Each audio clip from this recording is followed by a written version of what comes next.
Si tienen sus Biblias, vamos a abrirlas al capítulo 1 de Efesios. Estamos estudiando la epístola de Pablo a los Efesios, como ustedes recuerdan, y hoy nos encontramos particularmente en el versículo 7, pero quisiéramos introducirnos al tema leyendo los versículos del 1 al 7. Hagamos eso, parte de nuestra introducción al tema. Este es el apóstol Pablo hablando de la iglesia y dónde comenzó la iglesia, lo cual discutimos, examinamos el último domingo, 2 domingos para eso, y hoy nos enfocamos particularmente en la doctrina de la redención que se subraya aquí en este versículo 7. Pero vamos a leer los versículos del 1 al 7. Dice así Pablo, apóstol de Cristo Jesús, por la voluntad de Dios. Noten que él no era apóstol por voluntad propia. A los santos. ¿Quiénes son estos? Los hemos visto, los creyentes, los escogidos de Dios, los amados de Dios, que están en Éfeso, que son fieles en Cristo Jesús. Gracia a vosotros y paz de parte de Dios nuestro Padre y del Señor Jesucristo. Bendito sea el Dios y Padre de nuestro Señor Jesucristo, que nos ha bendecido con toda bendición espiritual en los lugares celestiales en Cristo, según nos escogió en Él antes de la fundación del mundo, para que fuéramos santos y sin mancha delante de Él. En amor nos predestinó para adopción como hijos para sí, mediante Jesucristo, conforme al beneplácito de su voluntad, para alabanza de la gloria de su gracia, que gratuitamente ha impartido sobre nosotros en el amado. Gracia en la cual fuimos aceptos en el amado, dice Reina Valera. 2 ideas paralelas y similares.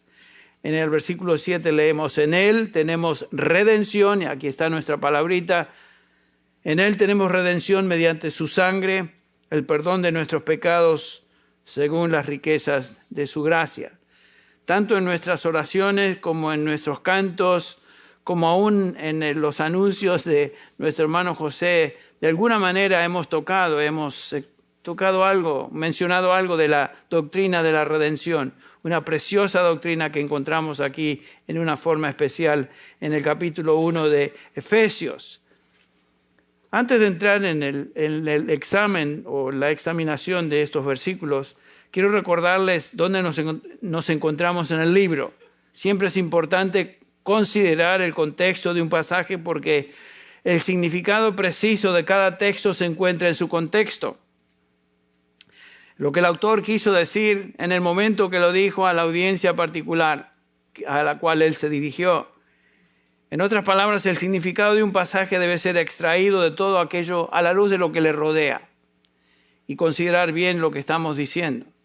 Efesios, como mencionamos, fue una carta circular escrita a las iglesias de Asia Menor. Éfeso siendo tal vez la más importante de todas ellas. Las palabras Éfeso no se encuentran en muchos de los originales, pero por esa razón, porque fue escrita en muchas iglesias en Asia Menor. Los de Éfeso son una iglesia. Y la intención del apóstol Pablo fue de enseñar a la comunidad de los santos, o sea, los creyentes, el significado de la iglesia como cuerpo de Cristo. Estamos considerando eso. La iglesia se presenta en esta epístola como el cuerpo de Cristo. El cuerpo de Cristo en el mundo. La iglesia en su naturaleza, hemos dicho, no es una organización, no es una agencia. Es un organismo viviente que vive para demostrar la vida de Cristo en el lugar donde el Señor la ha puesto. Nosotros somos iglesia de Cristo, puestos en este lugar, en Panorama City, en San Fernando y alrededores, para mostrar al mundo a Cristo Jesús y ser testimonios de Cristo en este lugar. Nosotros los santos somos el cuerpo de Cristo, llamados a expresar su vida y voluntad en este mundo. Esa es nuestra misión. Efesios entonces es una descripción del cuerpo de Cristo, la iglesia, y su funcionamiento. Pablo comienza a describir la iglesia desde su diseño en una eternidad pasada. De eso estudiamos, lo vimos ya por 2 domingos. Y noten que Pablo se nos enseña acá que la iglesia fue diseño de Dios antes de la fundación del mundo. Los versículos 3 al 14 de este capítulo son un vistazo al plan eterno de Dios para su iglesia que Él formó desde la eternidad. Es tan importante examinar a la iglesia y plan de salvación comenzando desde la eternidad. A menudo hablamos de la iglesia y aspectos de la salvación como si fueran temas cuyo origen se encuentra en nuestra propia experiencia y somos negligentes de hablar de estas majestuosas doctrinas como la doctrina de la redención en el contexto adecuado y teniendo presente eso.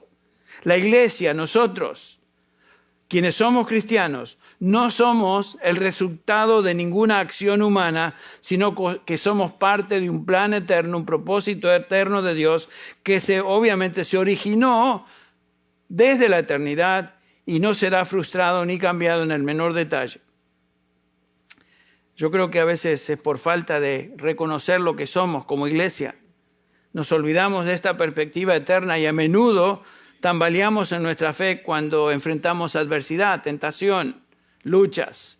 Nos olvidamos que somos parte de un plan eterno de Dios que Él comenzó y que Él va a terminar. El que comenzó la buena obra en nosotros la perfeccionará hasta el día de Jesucristo, que es justamente el día cuando Él venga por sus redimidos. En la primera sección de este capítulo 1 hemos considerado, creo en bastante detalle, la doctrina de la elección.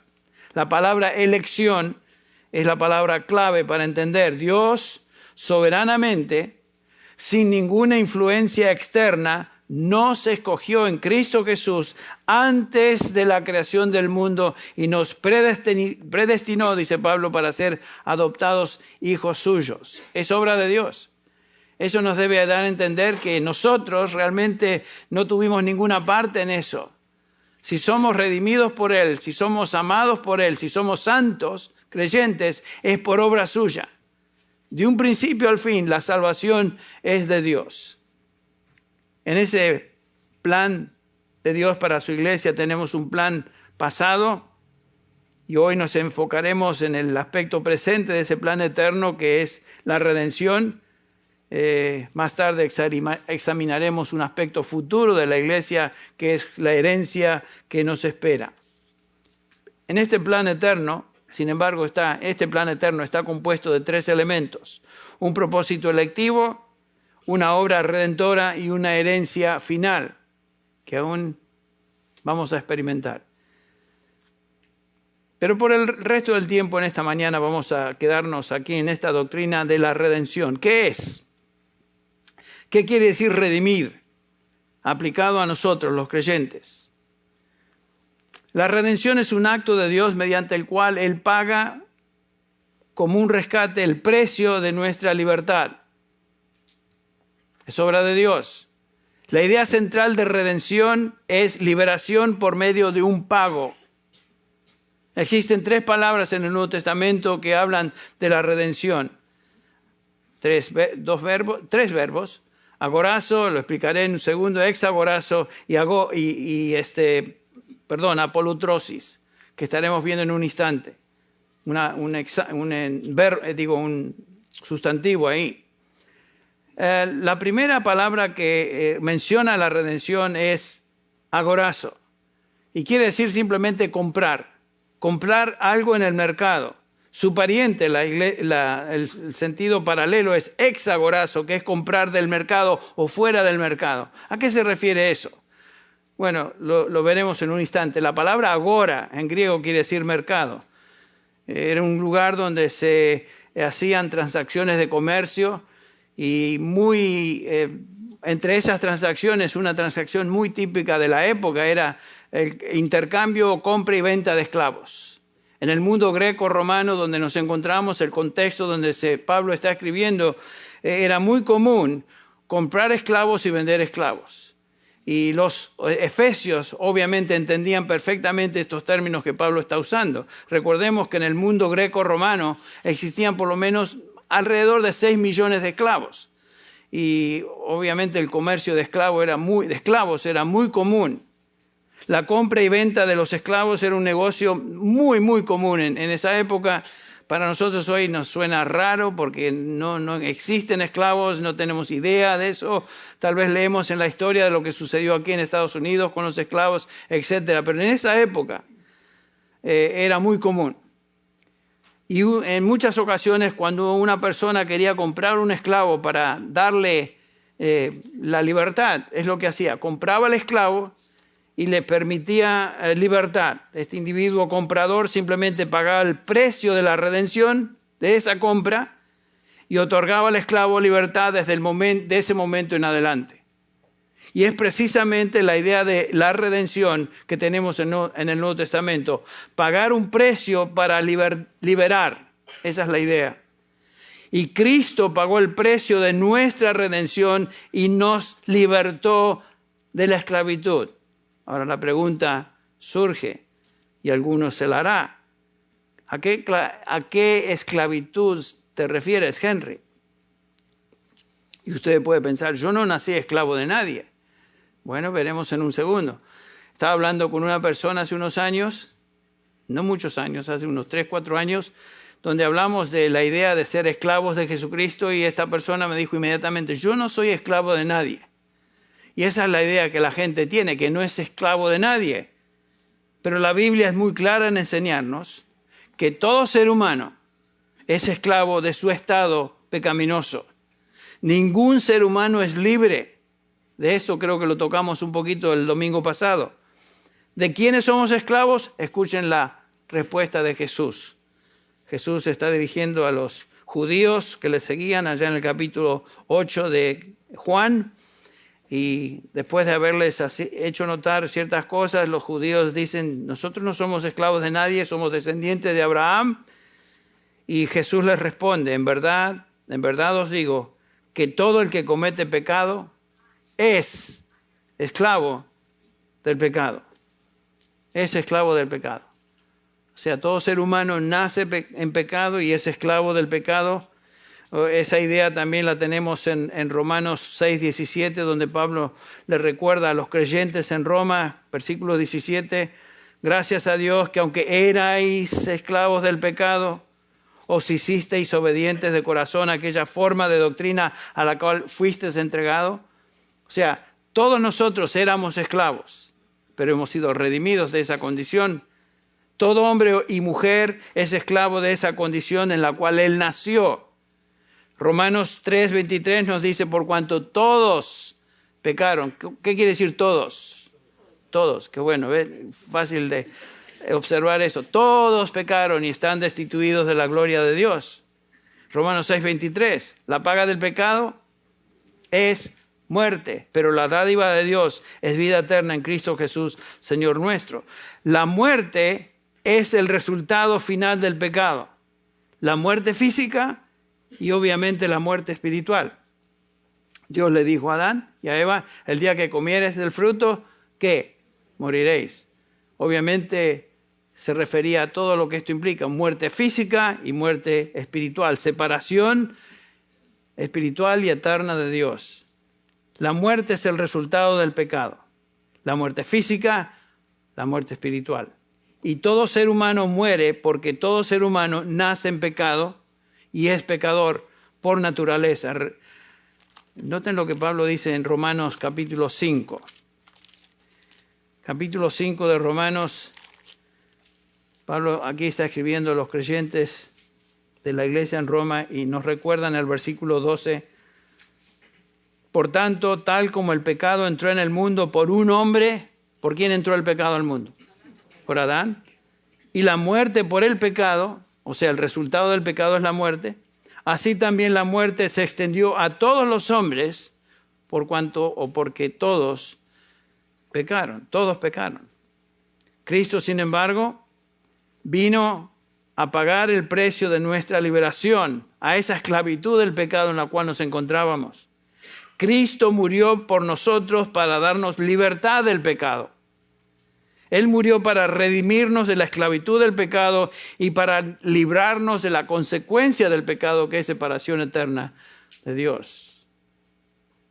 En Gálatas 1:4 Pablo escribe que Cristo se dio a sí mismo por nuestros pecados para librarnos de este presente siglo malo, conforme a la voluntad de Dios nuestro Padre. En el capítulo 3, versículo 13 de Gálatas dice, Cristo nos redimió de la maldición de la ley. De eso también nos redimió, nos libró de eso, habiendo sido hecho maldición por nosotros, porque escrito está, todo maldito es todo aquel que es colgado o que cuelga de un madero. Nadie puede salvarse por guardar la ley. Todo ser humano es esclavo a las consecuencias de desobediencia de la ley. Nadie puede pretender venir a Dios y hacer buenas obras y cumplir las obras de la ley para llegar a Dios, porque nadie puede cumplirlo a la perfección. Por eso Pablo dice que fuimos redimidos de la maldición de la ley. Si queremos vivir por la ley, somos malditos. ¿Por qué? Porque nadie puede cumplir la ley. Por las obras de la ley ningún ser humano será justificado. Y noten lo que dice Santiago al respecto en el capítulo 2, versículo 10, creo que es de Santiago 2:10. Santiago nos recuerda lo siguiente, porque alguien puede decir, bueno, yo voy a tratar de guardar la ley y de esa manera ser acepto delante de Dios. Dice, porque cualquiera que guarda toda la ley, versículo 10, capítulo 2, versículo 10, pero tropieza en un punto, se ha hecho culpable de todos. O sea que estamos bajo la maldición de la ley.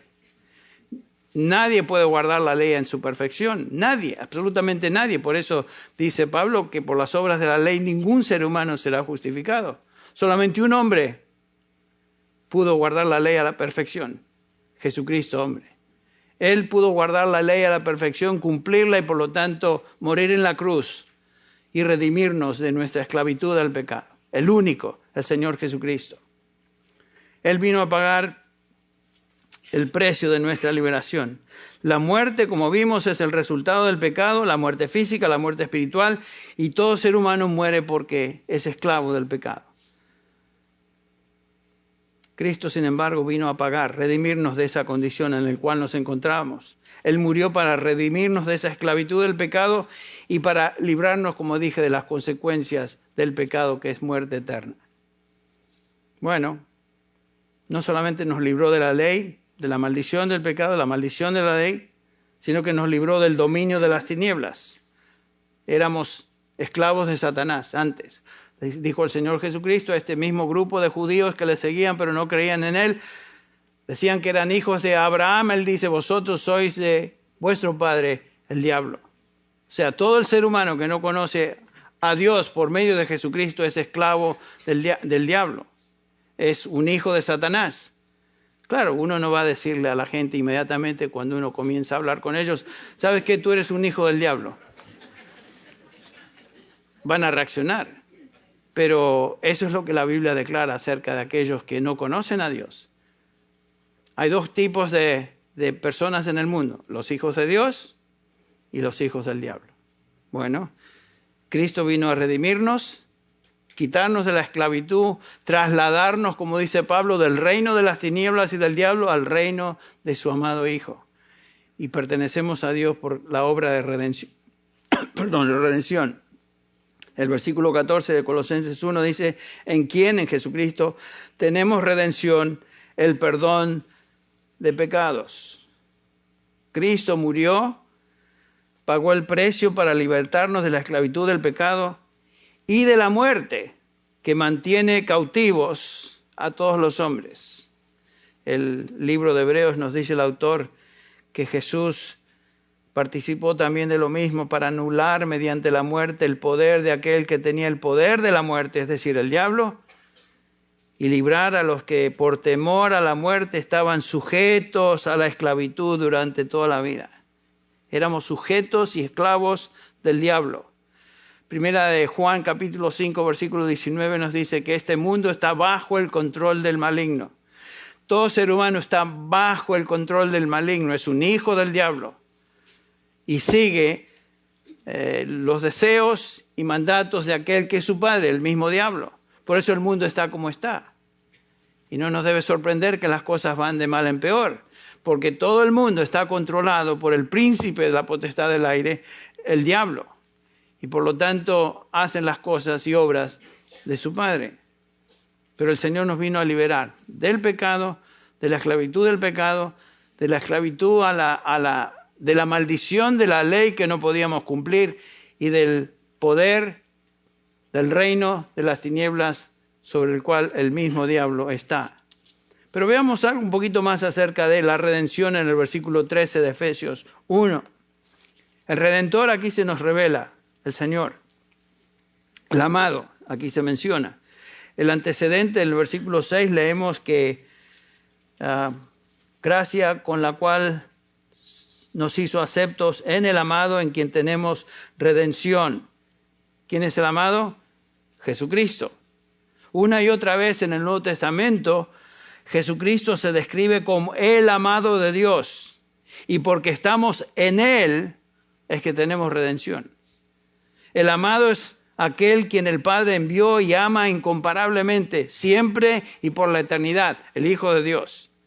Desde el comienzo de su ministerio, Jesucristo es llamado, se describe en los evangelios como el amado del Padre. Mateo 3:17, por ejemplo. He aquí se oyó una voz del cielo que decía, ¿se acuerdan? Este es mi Hijo amado en quien tengo complacencia. Dios Padre hablando de su Hijo Jesucristo. Colosenses 1:13, ya lo mencionamos. Dios nos libró del dominio de las tinieblas y nos trasladó al reino de su Hijo amado. Otra vez. Porque estamos en Cristo, nosotros ahora también somos amados de Dios en forma singular y especial. Romanos 1, Pablo se dirige a los creyentes ahí en Roma y dice en el versículo 7 de Romanos 1, a todos los amados de Dios que están en Roma. ¿Quiénes son estos? Los santos, los creyentes, hijos de Dios. Y aquí nos dice Pablo en Efesios 1 que somos aceptos en el amado, no en nosotros mismos, no en algo que Dios vio en nosotros, sino que nos acepta y nos bendice y somos amados por Él porque estamos en su Hijo amado. Ustedes recuerdan cuando Jesús está intercediendo a favor de los suyos allá en el capítulo 17 de Juan. Es interesante que el Señor, después de haber dicho en su oración sacerdotal, en el versículo 20, no ruego solo por esto, sino también por los que han de creer por mi palabra, por la palabra de ellos, habla de nosotros, los creyentes, y no te bajemos la vista al versículo 23, donde dice ahí, yo en ellos y tú en mí, para que sean perfeccionados en unidad, para que el mundo sepa que tú me enviaste y que los amaste tal como me amaste a mí. Noten eso. Dios Padre nos ama a nosotros tal como amó a su Hijo Jesucristo. Increíble. Y porque estamos en Cristo es que somos sus amados. Somos aceptos en Él, no en nuestros méritos, no en nuestras obras, no en nuestra conducta, no porque nos portamos bien, sino que somos aceptos en Él en cualquier momento. Y Dios nunca nos va a rechazar. Siempre aceptos en Él. Siempre aceptos en Él. La palabra aceptos es una forma verbal de la palabra gracia. De manera de expresarlo nos envolvió en su gracia, nos hizo aceptos, fuimos agraciados en Cristo Jesús, quien nos redimió. Él que pagó el precio de nuestra redención es Él. Y la gracia del Señor se manifiesta y nos cubre y nos envuelve en Cristo Jesús. Ahora, vemos acá también algo acerca de los redimidos, de los creyentes. Bueno, ya lo vimos que se describen en el versículo 1 como los santos, aquí como los agraciados, los aceptos en Cristo, los escogidos otra vez. ¿Quiénes son estos? Una vez más, alguien pensará, bueno, ya que son tan especiales y que Dios tuvo una atención tan especial para este grupo de personas, sus amados, sus santos, sus escogidos. Este es un grupo distinguido, sí lo somos, pero veamos que no es por nada en nosotros, porque noten el capítulo 2 de esta misma epístola, Pablo nos dice en el versículo 1, a vosotros, se dirige a los creyentes, a este grupo de santos, como lo somos nosotros, a vosotros que estabais muertos en vuestros delitos y pecados. Esa era nuestra condición. En los cuales anduvisteis en otro tiempo, según la corriente de este siglo, conforme al príncipe de la potestad del aire, el espíritu que ahora opera en los hijos de desobediencia. Esa es la descripción de todo el mundo antes de Cristo. Entre los cuales, dice Pablo, todos nosotros en otro tiempo vivíamos en las pasiones de nuestra carne, satisfaciendo los deseos de la carne y de la mente, y éramos, por naturaleza, hijos de ira, lo mismo que los demás. Y noten de a dónde nos sacó el Señor, qué es lo que éramos. No es que Él vio virtudes en nosotros, esa era nuestra condición. Noten el capítulo 4 de Efesios, un par de capítulos más adelante, donde dice el versículo 17, refiriéndose a nuestra condición antes también, a este grupo de selecto de santos. Ok, noten. Esto digo pues, y afirmo, juntamente con el Señor, que ya no andéis así como andan también los gentiles en la vanidad de su mente. Todo el mundo anda así. Versículo 18. Entenebrecidos en su entendimiento, excluidos de la vida de Dios por causa de la ignorancia que hay en ellos, por la dureza de su corazón. Y ellos, habiendo llegado a ser insensibles, se entregaron a la sensualidad para cometer con avidez toda clase de impurezas. Esa es la condición del mundo. Esa es la condición de la sociedad en la cual vivimos. Esa era nuestra condición antes de venir a Cristo. O sea, no éramos nada especial en nuestros méritos, en nuestras habilidades. Éramos parte de esta pila de pecadores perversos que Él redimió. No estén hablando de otro grupo de santos. Vamos a otro grupo de personas que también se introducen en la epístola como los santos que están en Corinto. Pero vamos al capítulo 6 de 1 Corintios. Y noten este grupo de hermanos en Cristo, santos. Leemos ahí en el versículo 9 del capítulo 6. Y esto puede ser una descripción nuestra también. En este grupo, en esta iglesia, en esta congregación, pudiera ser. Noten. ¿O no sabéis que los injustos no heredarán el reino de Dios? No os dejéis engañar, ni los inmorales, ni los idólatras, ni los adúlteros, ni los afeminados, ni los homosexuales, ni los ladrones, ni los avaros, ni los borrachos, ni los difamadores, ni los estafadores heredarán el reino de Dios. Pero noten el versículo 11. Y esto erais algunos de vosotros.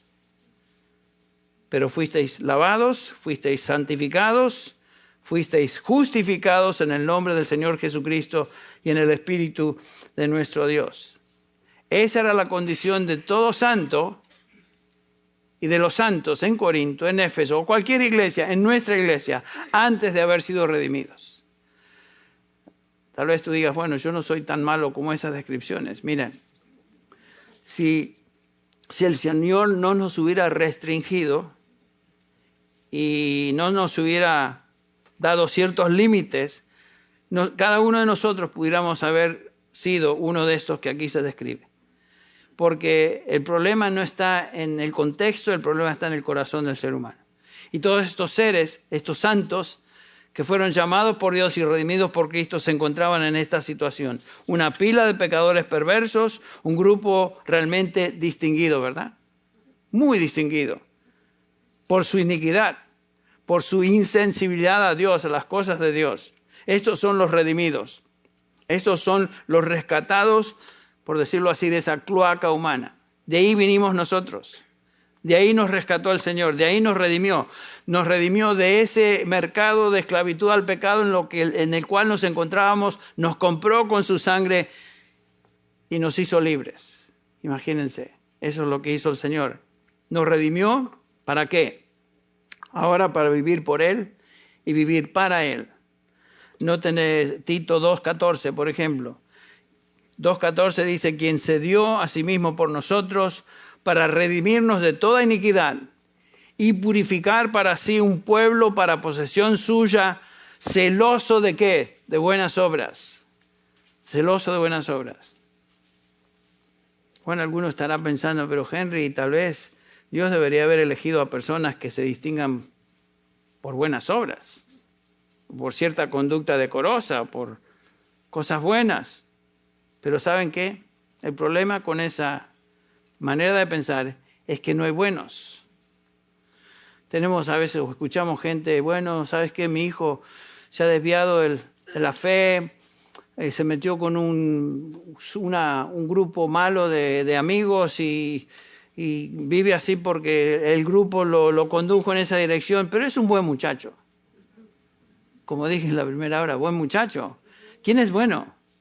Buen muchacho, mi abuelo, como diríamos. No existe tal persona, porque Pablo claramente nos hace ver eso. Escrito está, Romanos 3:10, no hay justo ni aun ¿qué?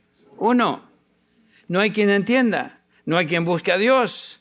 Todos se han desviado, aún se hicieron inútiles. No hay quien haga lo bueno. No hay ni siquiera uno. Por cuanto todos pecaron, y este es el pasaje que conocemos bien, por cuanto todos pecaron y no alcanzaron la gloria de Dios. Qué increíble realidad. Cristo nos redimió a pesar de la condición en que nos encontrábamos, a pesar de nuestra bancarrota espiritual, a pesar de que no éramos buenos. Y si somos honrados, cada uno de nosotros que somos del Señor Jesucristo, nos vemos en el espejo y decimos, Señor, gracias te doy. Porque si no hubiera sido por tu gracia, nunca hubiera venido a ti, porque no hay quien busque a Dios. A nadie le nace buscar a Dios, a menos que Dios ya esté trabajando en esa vida. Y así como hizo con Lidia en el capítulo 16 de Hechos, abrió el corazón y entendimiento para recibir el Evangelio. Así fue con nosotros. Ahora, en tercer lugar, notemos lo siguiente. ¿Qué fue el precio de la redención? Ya la mencioné, pero veamos específicamente. ¿Cómo es que fuimos redimidos? ¿Cuál fue el precio que Cristo pagó? Es claro en el Nuevo Testamento que la paga del pecado es muerte. Tenemos, dice aquí Pablo, redención por su sangre. Su sangre es una descripción simbólica de muerte. El derramamiento de sangre quiere decir eso, muerte. En Hebreos capítulo 9, versículo 22, nos dice aquí el autor de Hebreos, y según la ley casi todo es purificado con sangre, porque sin derramamiento de sangre no hay ¿qué? Perdón. A través del Antiguo Testamento, la historia de Israel, el sacrificio de animales en el altar, en el tabernáculo primero y posteriormente en el templo, simplemente estos sacrificios simbolizaban algo, el derramamiento de la sangre del Cordero de Dios. Eran simbólicos de ese sacrificio final, ya que en sí mismos estos sacrificios no tenían ningún poder salvífico, no podían hacer nada. Hebreos 10:4 nos recuerda el autor de Hebreos, porque es imposible que la sangre de toros y de machos cabríos quite los pecados. Versículo 11 de este mismo capítulo. Ciertamente todo sacerdote está de pie día tras día ministrando y ofreciendo muchas veces los mismos sacrificios que nunca pueden quitar los pecados. ¿Ven eso? Versículo 12. Pero Él, hablando de Jesucristo, habiendo ofrecido un solo sacrificio por los pecados, para siempre se sentó a la diestra de Dios. Él pagó el precio de nuestra redención, una vez y para siempre. Jesucristo, el Hijo de Dios, derramó su sangre para redimirnos y quitar el pecado y libertarnos. Por esta razón, Pedro nos recuerda, 1 Pedro 1:18, pasaje que conocemos muy bien, sabiendo que no fuisteis redimidos de vuestra vana manera de vivir, heredada de vuestros padres con cosas perecederas como oro, plata, sino con sangre preciosa como la de un cordero sin tacha y sin mancha. Y después agrega la sangre de Cristo. Pensemos en eso. El precio de nuestra redención fue sumamente alto. Fue la sangre del cordero, la sangre de Cristo. Él pagó el precio de nuestra libertad con su sangre y nos redimió de ese mercado de pecado en el que nos encontrábamos y nos dio la libertad para ser ahora aquellos que le servimos y le amamos a Él. Hemos sido redimidos. El precio fue su sangre. Y en cuarto lugar, notamos acá en el versículo 7, el resultado de esa redención. La redención trae como consecuencia, dice al final del versículo, el perdón de nuestros pecados. Qué tremenda realidad. La sangre derramada fue hecho para traer perdón de nuestros pecados. Una de las bendiciones tan preciosas que tenemos como hijos de Dios es saber que nuestros pecados fueron pagados y que Cristo nos salvó, nos redimió y todos nuestros pecados fueron incluidos en esa cruz, una vez y para siempre. En Mateo 26, cuando Cristo está enseñando acerca de su sacrificio en la cena del Señor, dice en el versículo 28, porque esto es mi sangre del nuevo pacto que es derramada por muchos para el perdón de pecados. En el día que Israel llamaba Yom Kippur, el día de la expiación, ustedes recuerdan, era un día muy especial en la historia de Israel, donde había un rito muy significativo, con mucho significado teológico. Lo encontramos, por ejemplo, en Levíticos 16, del 7 al 10. Pero el sumo sacerdote escogía 2 machos cabríos sin mancha, ¿ustedes recuerdan? Uno de ellos era sacrificado, su sangre esparcida sobre el altar. Luego el sumo sacerdote colocaba sus manos sobre la cabeza del otro animal y simbólicamente colocando sobre este animal los pecados del pueblo. Y luego este macho cabrío era llevado al desierto. Y ahí en el desierto era soltado para ya no verse más. Ahí tenemos nuestra frase, chivo expiatorio, ¿ustedes recuerdan? Uno paga por otro. Pero lo que significaba esto es lo siguiente, que el pecado ya había sido expiado, el pecado había sido pagado y enviado fuera donde jamás se volvería a ver, que es justamente lo que leímos en el Salmo 103. Salmo 103 nos dice, como está lejos el oriente del occidente, así alejó de nosotros nuestras transgresiones. ¿Qué distancia existe entre el occidente y el oriente? O al revés, es una distancia infinita. Esa palabra perdonar viene del verbo en griego aphiemi, que significa enviar para nunca volver. Nuestros pecados han sido enviados a un lugar donde nunca serán vistos por Dios ni nunca serán tomados en cuenta otra vez. Dios no va a cargar sobre nuestra cuenta otra vez los pecados cometidos, porque en Cristo todos nuestros pecados fueron incluidos y en Él tenemos el perdón de todos nuestros pecados. Por eso cuando venimos a Cristo y pedimos perdón por nuestros pecados, nos dice 1 Juan 1:9 que si confesamos nuestros pecados, Él es fiel y justo para perdonar nuestros pecados y limpiarnos de toda maldad. ¿Por qué? Porque esos pecados ya fueron pagados, expiados por Cristo Jesús en la cruz. Y ya el Señor no los considera ni los pone a nuestra cuenta. Nuestros pecados han sido enviados para siempre fuera de la presencia, afuera de Dios. Dios jamás nos va a juzgar por nuestros pecados. Por eso Pablo puede declarar con toda confianza, ya no hay condenación para los que están en Cristo Jesús. Y qué triste es ver, ¿no es cierto?, y observar, tal vez nosotros hemos experimentado eso, a cristianos con vidas derrotadas, que piensan que de alguna manera Dios está constantemente haciendo una listita de nuestros pecados y tomándolos como algo, a ver si mañana te portas mejor. Dios no está con una lista. Dios no está haciendo una lista de nuestros pecados, porque todos nuestros pecados, pasados, presentes y futuros, fueron puestos en Cristo Jesús y han sido perdonados en Él.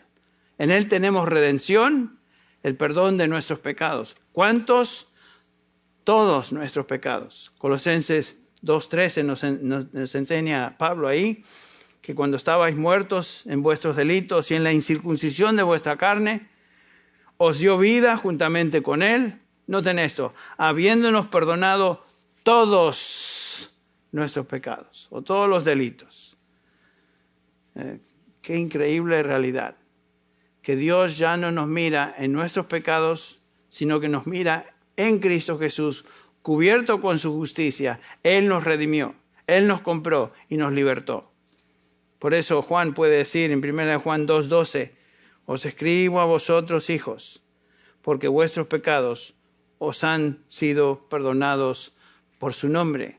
Gracias a Dios, que podemos venir a Dios, aun cuando pecamos, sabiendo que somos sus hijos y que Él nos escuche. Cuando venimos a Él confesando nuestros pecados, Él no nos rechaza, todo lo contrario, Él es fiel y justo para perdonar nuestros pecados y limpiarnos de toda maldad. Noten que Él es fiel y justo. ¿Por qué es fiel y justo? Porque es fiel y justo al sacrificio que Cristo hizo a favor nuestro. Él pagó por todos nuestros pecados y Dios ahora nos acepta en Él. En la redención, otra vez, todos nuestros pecados han sido incluidos y perdonados. En nuestra experiencia diaria aún pecamos, pero Juan nos dice también en su primera epístola que la sangre de Jesucristo, capítulo 1, versículo 7, la sangre de Jesucristo está continuamente limpiándonos de todo pecado. Gracias a Dios que la sangre de Cristo fue eficaz para salvarnos una vez y para siempre y es eficaz para continuar limpiándonos de todo pecado en el presente. Hemos sido perdonados en la redención de Jesucristo, pero necesitamos el perdón continuo, la limpieza continua de nuestros pecados para experimentar limpieza, para experimentar comunión con nuestro Señor. Ustedes recuerdan en el aposento alto allá en la última cena del Señor, cuando el Señor quiere enseñarle a sus discípulos una lección profunda, teológica, en cuanto a la diferencia entre ser bañado y ser limpiado. Dice ahí, ¿se acuerdan ustedes que está el Señor con sus discípulos? Toma una vasija de agua, se ciñe con una toalla y comienza a lavar los pies de sus discípulos. Y si bajamos la vista al versículo 10, Jesús dice lo siguiente: el que ha sido bañado no necesita lavarse, excepto sus pies, pues está todo limpio, y vosotros, dice Jesús, estáis limpios, pero no todos. Había uno en el grupo que no era salvado, ese es Judas. Pero nosotros hemos sido bañados, redimidos, perdonados una vez y para siempre. Lo único que necesitamos es limpieza diaria, el perdón continuo de nuestros pecados que el Señor nos brinda por medio del lavado continuo de su sangre. Gracias a Dios por eso.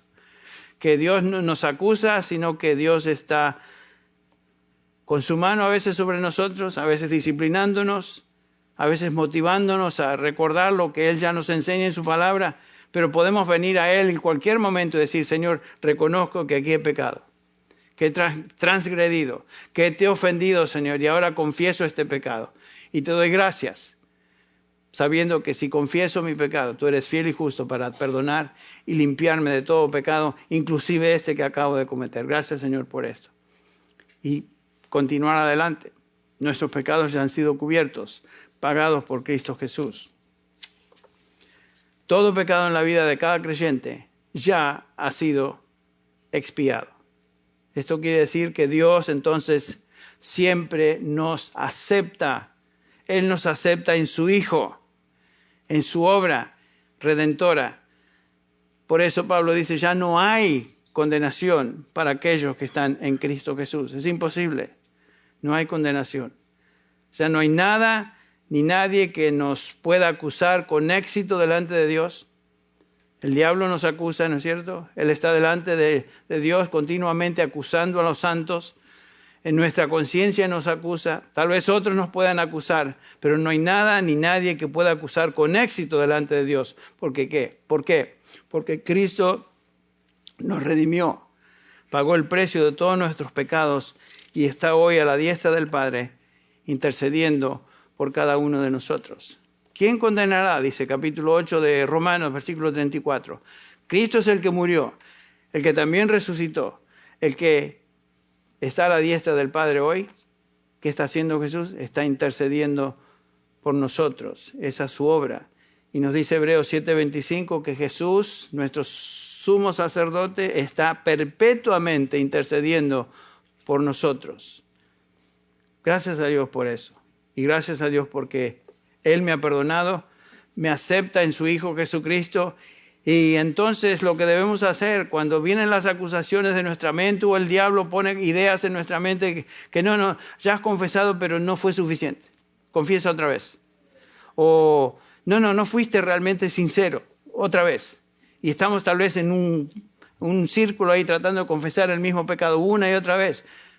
Si lo confesamos, el Señor ya lo perdonó. ¿Quiénes somos nosotros para no aceptar lo que Dios declara en su palabra? Si confesamos nuestros pecados, Él es fiel y justo para perdonar nuestros pecados y limpiarnos de toda maldad. Ahora, ¿qué tan extenso es el perdón?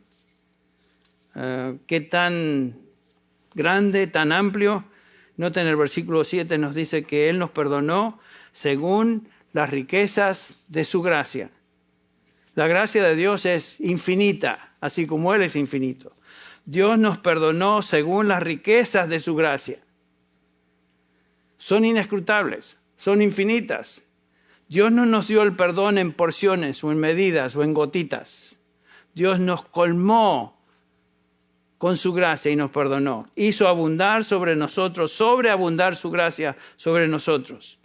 Si nuestro pecado fue grande, más grande fue la gracia del Señor que nos redimió, nos perdonó.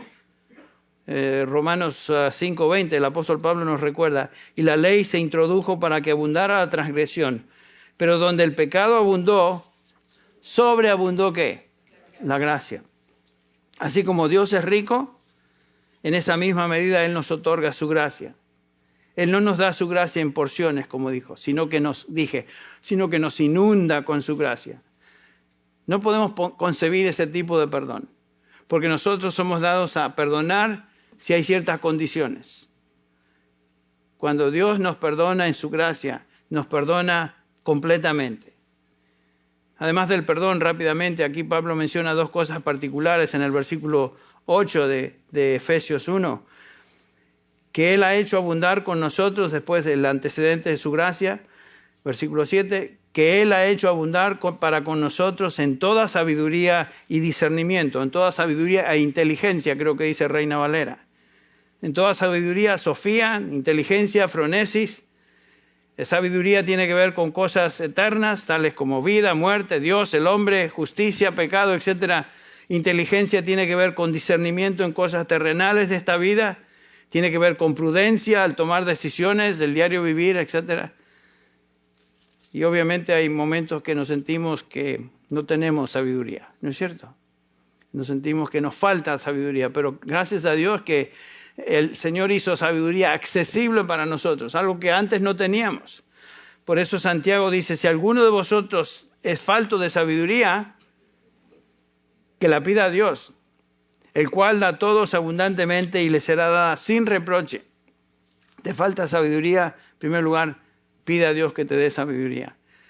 Y obviamente el segundo paso sería que te dedicas a pensar y meditar en la palabra de Dios para obtener sabiduría. Por eso Proverbios 2:6 dice, porque el Señor da sabiduría, pero después agrega, de su boca viene el conocimiento y la inteligencia. ¿Queremos sabiduría?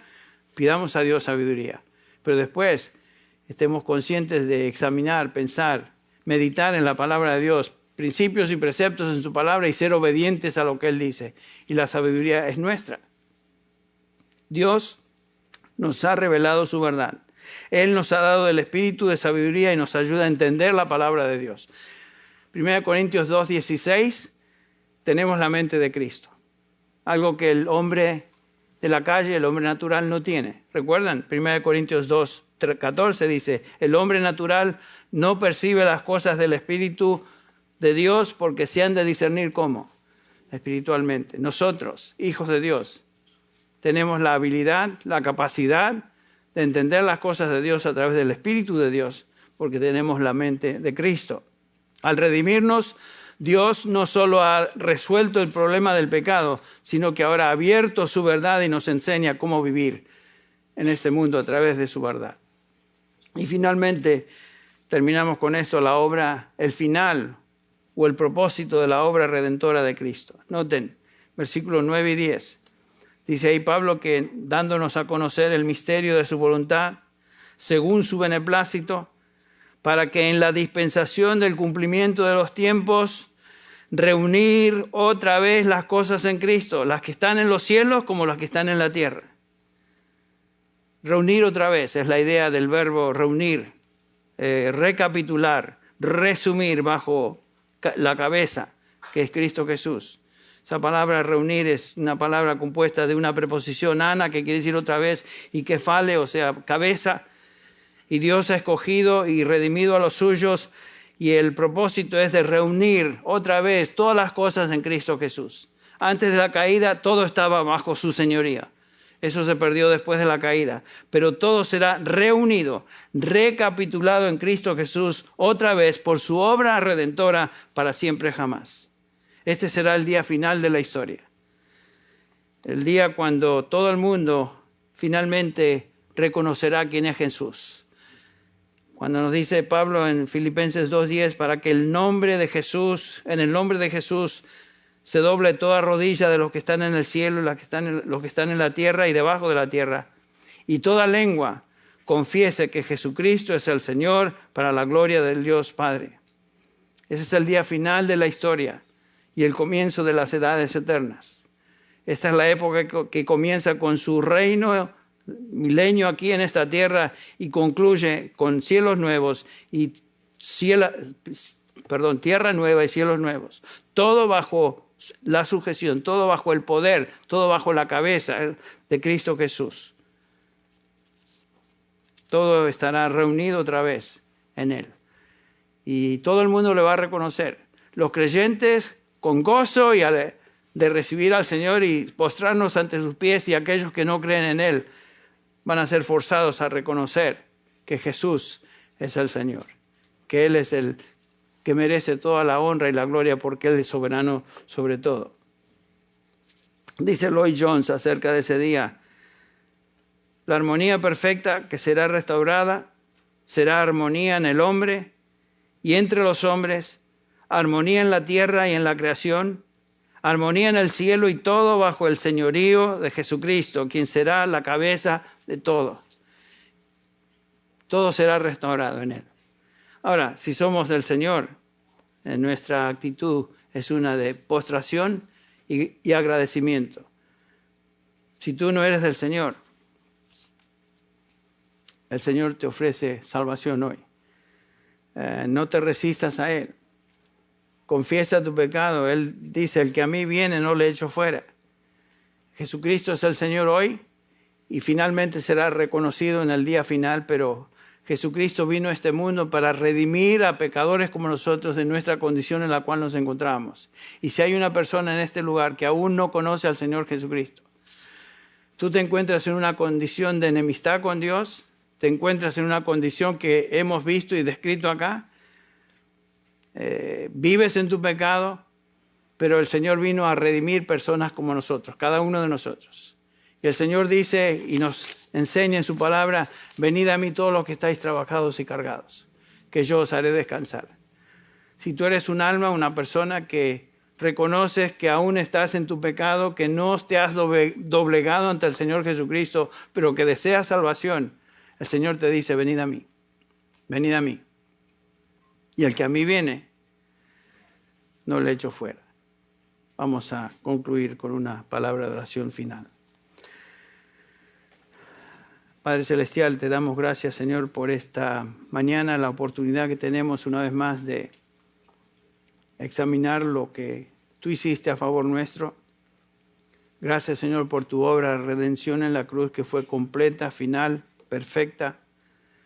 Señor, porque tú eres el perfecto, aquel que vino a este mundo, se hizo humano como uno de nosotros, vivió sin pecado y fue a la cruz para pagar por los pecados de cada uno de aquellos que no podíamos pagar por nuestros pecados. Gracias te damos, Señor, porque tú nos redimiste en Cristo Jesús. Señor, nos quitaste del mercado de esclavitud al pecado, al diablo, en el cual nos encontrábamos, y nos has liberado por tu sangre para pertenecer, alabarte a ti y vivir para ti. Gracias, Señor, porque hoy fuimos llamados a vivir en obediencia a ti. Gracias te doy, Padre, por esta oportunidad de abrir tu palabra una vez más. Y, Señor, si hay alguna persona que se encuentra en esa condición de esclavitud, que tú abras sus ojos, que le concedas fe, arrepentimiento, y que hoy sea un día donde él puede venir y arrepentirse de sus pecados y encuentre salvación. Señor, hay gozo en los cielos, nos dice tu palabra, por un pecador que se arrepiente. Padre, encomendamos a cada persona en tus manos, a cada situación particular. Ministra a cada corazón según tu voluntad y tus propósitos. Gracias, Señor, por tu palabra. Gracias por esta iglesia. Gracias por la oportunidad de, una vez más, haber estado juntos para considerar lo que tú nos dices hoy.